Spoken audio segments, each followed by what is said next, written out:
Is it possible to read too much into something? As someone who studies politics and media, I think about this question all the time. Sometimes a blue curtain really is just a blue curtain, but sometimes stories can resonate with us for reasons beyond their original purpose. When I watched Madagascar again as a 24-year-old who was literally trying to get her PhD in overanalyzing media, I saw it differently. I grew up with Madagascar. I bopped to I Like to Move It throughout the early 2000s, collected all the Happy Meal toys, and begged my parents to take me to every new movie. It's one of those movies that gets funnier as you get older, because now you get all the dirty jokes. And now I get something else, an underlying story of diaspora, identity, and statelessness. Madagascar is described as a fish out of water story, and that makes sense. Four animals used to luxury and comfort in the Central Park Zoo are suddenly thrust into the wild jungles of Africa. But I see Madagascar as a fish into water story, following fish being put into what should be their natural habitat, but can no longer swim. Through this lens, Madagascar is not just a funny kids movie, but an interesting metaphor for the most existential question of the Black American experience. What are we exactly, and where do we belong? Madagascar was written by Don McGrath and Eric Darnell, two white American guys. Their original intention for Madagascar was to tell the story of the penguins, and a parody of the Beatles called Rockumentary. It's unlikely they were going for a story that would reflect the experience of the African diaspora, but all media borrows or reflects from our reality for comedic or dramatic purposes. Madagascar depends on social context and character values reflected from our own society in order for its comedic and dramatic beats to work. Neurotic giraffes worry about doctor's appointments. Wisecracking zebras consider law school after a midlife crisis. These examples are present in Madagascar and are funny because they show true human issues through animals. So when a lion yells at a zebra for biting the hand that feeds them in the zoo, I see how this borrows from the specific anxiety of being subject to an oppressive system. When you add in the fact that they are African animals raised in America, who go back to Africa and then struggle to define themselves in both places, the connections to the African American experience draw themselves, even if they weren't directly intentional. So, let's get into it. Is this fucking play about us? The first movie introduces us to Alex the lion, Marty the zebra, Melman the giraffe, and Gloria the hippo, four friends who live in the Central Park Zoo.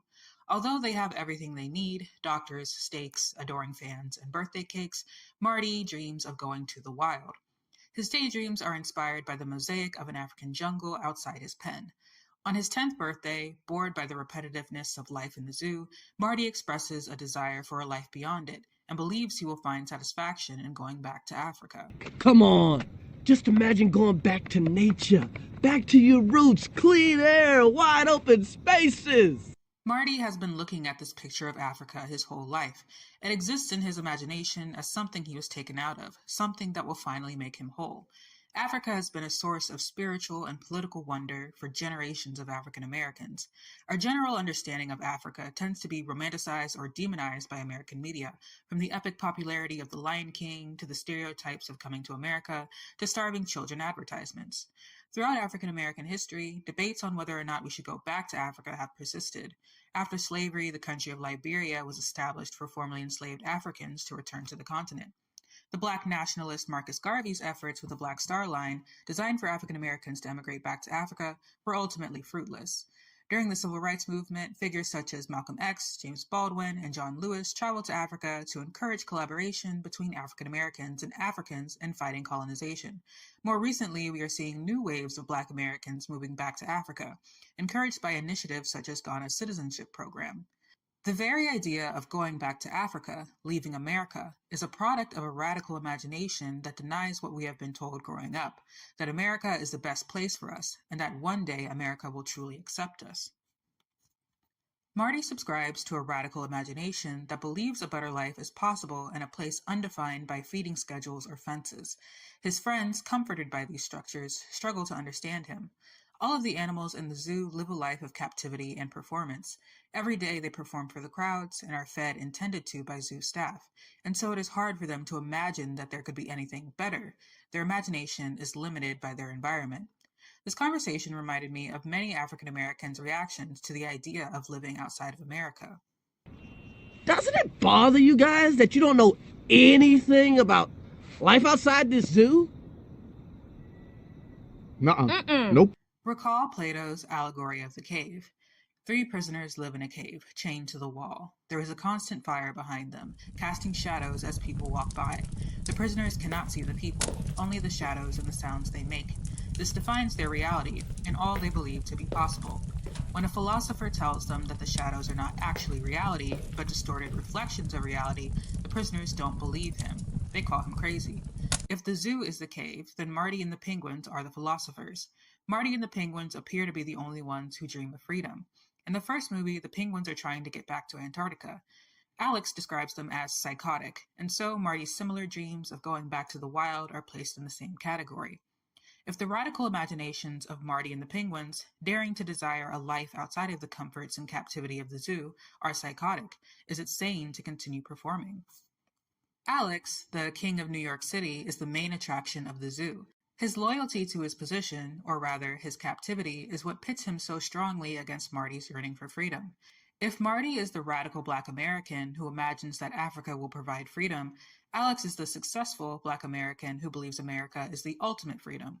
This is why Black Panther Huey P. Newton cited the cave as integral in his philosophy, stating that the prisoners in that cave were a symbol of the Black man's predicament in America. Alex doesn't see his life as repetitive, pointless, or even as captivity because he is celebrated by the people who put him there. But even he knows there's a power imbalance. He is not equal to them. He quite literally depends on them to survive and knows they have control over his life. This is why he says, You don't bite the hand that feeds you. Outside the zoo, Alex is seen as a threat. When Alex tries to perform, he is tranquilized by the police. Even the penguins, caught in the midst of being surrounded by police, perform to avoid harm. Cute and cuddly, boys. Cute and cuddly. All of the animals exhibit a double consciousness of knowing that the people react differently depending on how they present themselves. If they are cute and cuddly, they will be safe. If they are aggressive or suspicious in any way, they are tranquilized and transferred. Alex's worst fears come true when he and his friends are shipped back to Africa after escaping the zoo. You ticked off the people. You bit the hand, Marty. You bit the hand. Now, at this point, the New York animals think they are going to another American zoo. Upon landing in Madagascar, they first think they are in San Diego, where Alex laments that he will have to... Now I'll have to compete with Shamu and his smug little grin. I can't top that. His anxieties of competing with another animal in captivity show that Alex is incredibly aware of how the perception of people will affect his life. Next to Shamu, he would get less attention, less pampering, and less preferential treatment. This makes an interesting metaphor for the model minority, which deems Asian Americans as being more acceptable or valuable than Black people from a white American point of view. The writer Frank Chin infamously stated that whites love us because we aren't Black. This pitting of groups against each other does not resolve the actual issue of systemic racism that still views both Asians and Blacks as inferior to white people.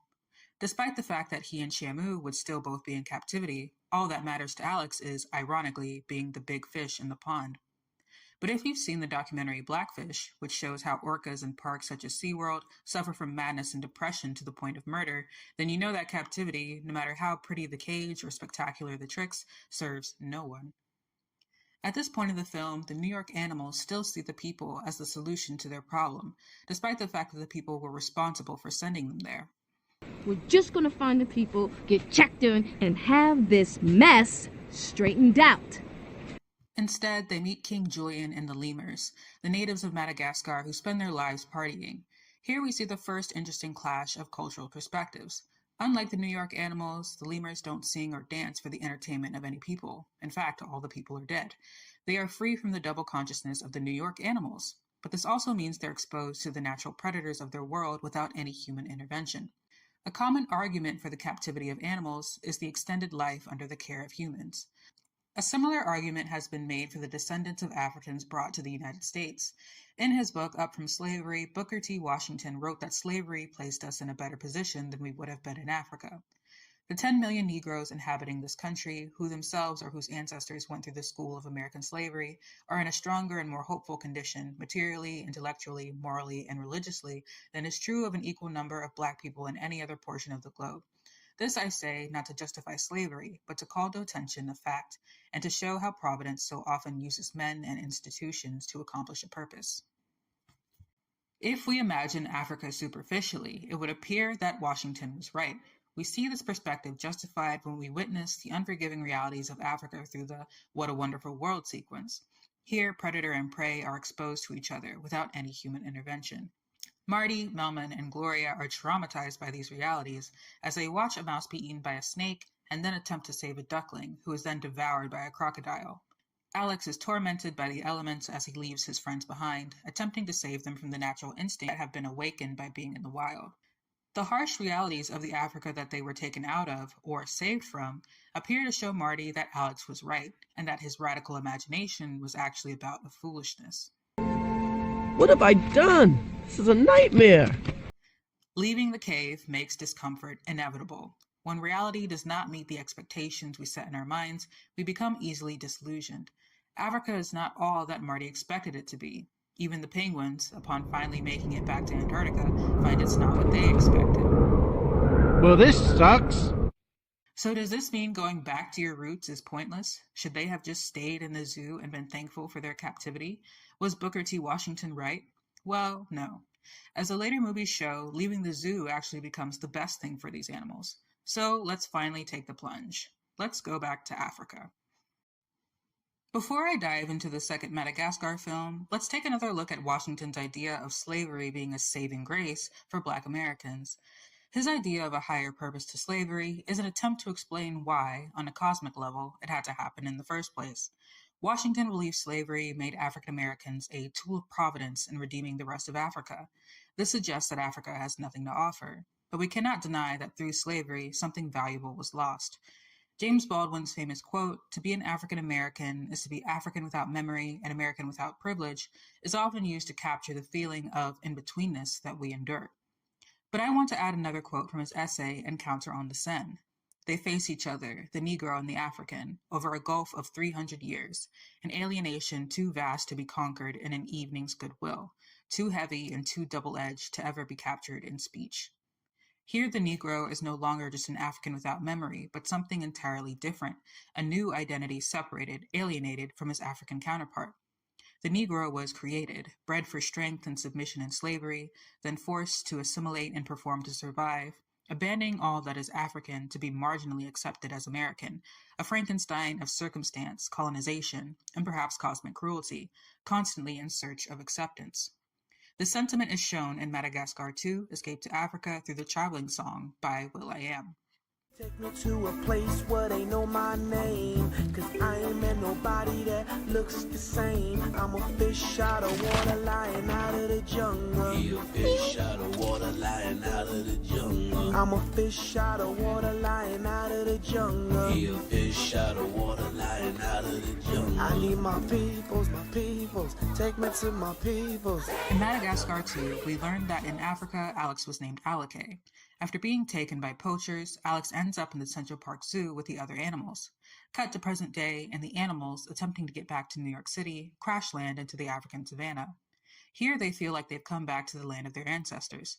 Marty even compares it to Roots, the iconic story by Alex Haley about Africans who lose their names and cultures through the Atlantic slave trade. Africa? It's gotta be. Our ancestral crib. It's in our blood. I can feel it. No, it's more than that. It's like deja vu, like I've been here before. It's like Roots. But they are still very American, having incorrect assumptions about the African natives. We emerge. We offer only happiness and good greetings. Is he dancing about a plane crash? Yeah. On the first day back in Africa, it appears that going back was the right thing for them. Alex reconnects with his family and learns the name he had before coming to America. Marty achieves his dream of joining a herd of zebras. Melman becomes a doctor for the other neurotic giraffes. Gloria catches the eye of the charming Moto Moto. At first, they feel so at home that Alex says, Guys, this is where we belong. But problems quickly arise when the animals learn the differences between American and African culture. Alex misunderstands the ceremony and makes a fool of himself, which gets him and his parents banished. Here the line between the Negro and the African is made clear. I mean, none of this would have happened if you were a real lion. African Americans may not be considered real Africans. Having been in America for so long, our cultures, mentalities, and ideas are completely different. Even America has struggled to define us. The term African American is only the most recent name given to descendants of Africans enslaved in America, and even that is controversial. Sociologist Philip T. Gay argued that the term African American provides a false sense of homeland. A homeland is a place that one can return to. Most Black Americans can't return home to Africa because they were never there in the first place, culturally or otherwise. Marty's dilemma in the second movie presents the most interesting example of this cultural separation. Now, in a herd of zebras, he no longer feels like an individual. As the only zebra in an American zoo, individualism was central to his identity. In Africa, where he is one of many zebras who are identical to him, his self-worth crumbles. While the American perspective views conformity as a compromise of individuality, the zebras don't see their herd as a bad thing. They believe this community is their strength. Their combined stripes and a running herd are a design of nature that disorient predators. It makes them unique among animals. But Marty doesn't see it that way. I always thought I was a little bit unique. We are unique! Hey, we are like a force of nature. A failure to appreciate African values will justify what Washington saw as uncivilized and hopeless. An unwillingness to acknowledge or appreciate what Africa has given to the world will make us think that slavery was an act of providence, that Africa is something to be saved from. In his essay Culture and Colonization, the Martinican poet Aimé Césaire defined a Negro African civilization that was made up of various cultures, but nonetheless all a part of the same family. In the same way that a Frenchman can have his own culture and still be considered European, a Jamaican can have his and still be considered African. In this sense, African Americans and all members of the diaspora are still a part of Africa. Here, the knowledge obtained in different cultures is not to save fellow Africans so they become more European, but to liberate them from that very idea. When the watering hole goes dry because of a dam built by the people, Alex recognizes the problem. I could do something about this. Looks like a clogged pipe, like we get in New York all the time. In a spirit of Pan-Africanism, the New York animals apply knowledge from their experiences in America to help their fellow Africans. And it isn't from a place of superiority or condescension, or to make them more American. It's an approach that acknowledges how they are all affected by a problem that affects their existence. The unity between the African and the Negro transcends all barriers of culture and time.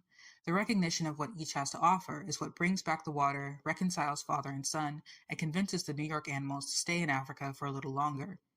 The second Madagascar movie ends with mutual respect and recognition within the diversity of the Black diaspora. But the series surprisingly takes it one step further, promoting what might be the most radical idea of all. In the third movie, the animals are homesick for New York City and leave Africa. They head to Monte Carlo to catch up with the penguins, where they catch the attention of the psychotic Captain Dubois. To escape, the New York animals join a struggling European circus heading for America. This is the first time in this series that a human is the clear villain of the story. In the last two movies, the animals look to humans as a dangerous audience, one they can negotiate with by performing. In the third movie, the humans are a clear adversary. We see the animals running from police, being actively hunted, and treated as criminals outside of their circus act. There's a real sense of animal solidarity all throughout this film. They're circus. Circus stick together. This theme of solidarity is emboldened by the penguins buying the circus.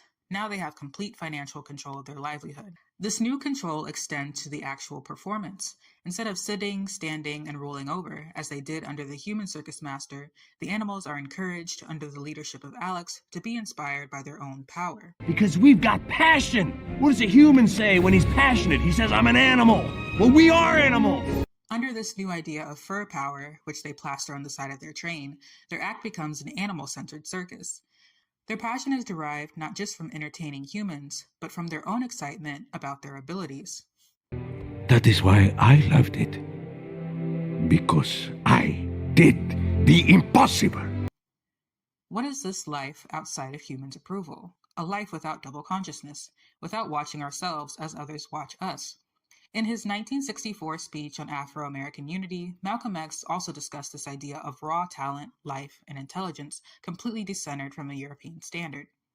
His concept of freedom is a situation or a condition in which he, as an African, feels completely free to develop his own African personality, not a condition in which he is copying some European cultural pattern or some European cultural standard, but an atmosphere of complete freedom where he has the right to bring out of himself all of that dormant, hidden talent that has been there for so long.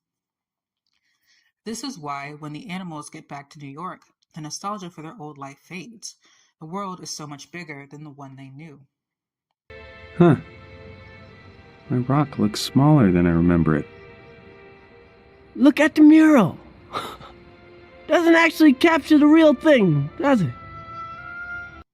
The animals cannot return to the cave. Even Alex, who was the most loyal to the zoo, says,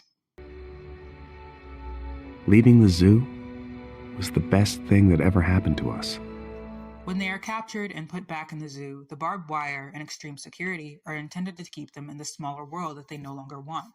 It's the community of other animals that saves them from this fate, and a loud, proud Afro circus energized by fur power. The movie ultimately concludes with the animals decentering humans from their survival. They assist each other in liberation, finding meaning in their own passions rather than the approval of humans. The third movie shows it is entirely possible to live in a world decentered from an audience, the very idea of which would have been psychotic to the animals in the first movie. Their perspectives of life are completely and forever changed by exposure to other animals, other possibilities in the world.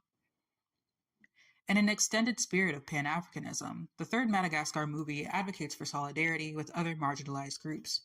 Here, the solution lies not in going to a particular country, but in finding an internal power, one that thrives beyond nation states and cultural allegiance. So, what does Madagascar really say about the African American experience? I think all three movies show that expanding our imaginations is a process. When we go into any situation with unrealistic expectations, it is inevitable that we will become disillusioned with the realities we face. Keeping an open mind is central to leaving the cave or the zoo. We can be whatever we want to be, as long as we understand that America is not all there is or can be. We can go to Africa and learn more about ourselves. We can seek the depths of our abilities no matter where we are and find common ground with other cultures. All that matters is that we do not limit ourselves to moral or political perspectives that deny what the world or what we have to offer, to dare to look beyond the cave or the blue curtain. Or maybe it's just a movie. But where's the fun in that?